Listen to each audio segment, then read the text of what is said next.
तो देखिए, अगर आपके मन में ये सवाल है कि अगर देहदान होगा यानी दाह संस्कार नहीं किया जाएगा तो आत्मा को मुक्ति कैसे मिलेगी, तो आप ये ज़रूर समझें कि दाह संस्कार इसलिए किया जाता है ताकि आत्मा का शरीर से मोह छूट जाए, वो इस शरीर से दूर चली जाए और भगवान के धाम में चली जाए। लेकिन आप ये ज़रूर समझें कि अगर हमारा यानी आपकी आत्मा का आपके शरीर से जिंदा रहते ही मोह छूट जाए तो उसे तो मुक्ति मिल चुकी है। और यही कुछ रमेश कुमार के साथ हुआ कि उनकी आत्मा ने ही तो बोला, क्योंकि ये शरीर तो पंचभूत से बना है जो कि उसमें मिल जाएगा। तो उनकी आत्मा ने ही तो कहा कि अब तुम्हें देहदान करना चाहिए। तो रमेश कुमार ने देहदान किया और उनकी आत्मा का बंधन शरीर से पहले ही छूट गया, जैसा कि साधु संतों के साथ होता है। याद कीजिए, उनका दाह संस्कार नहीं किया जाता।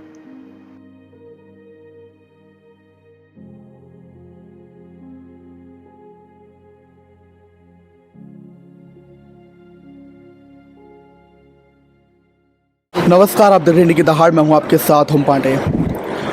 तमाम दान होते हैं आज की इस 21वीं सदी में, लेकिन एक दान जो बहुत ज़्यादा रह रहा है वो है देह दान, क्योंकि हर कोई दाह संस्कार करता है और पंचतत्व में शरीर को विलीन करता है। लेकिन पानीपत की वीवर्स कॉलोनी में एक रमेश कुमार नाम के शख्स थे जिनकी उम्र 63 साल थी और आज उनका यानी 17 जुलाई को बीमारी के चलते निधन हो गया। उनकी धर्मपत्नी हमारे साथ है।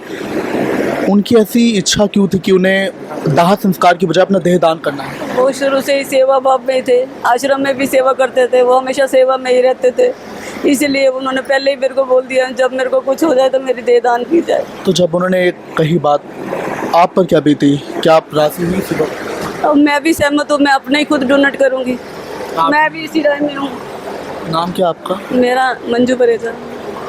तो फिर भी जब आप उनके साथ, अच्छा वो किस आश्रम के साथ जुड़े थे, वैसे क्या काम था? मानव रूहानी केंद्र से। तो शुरुआत में उनसे, अच्छा बीमार कितने समय से थे? बीमार तो 6-7 साल से थे। परिवार में वैसे कितने लोग हैं? हम 2 ही हैं, मियाँ बीवी, बच्चे तो हैं नहीं मेरे।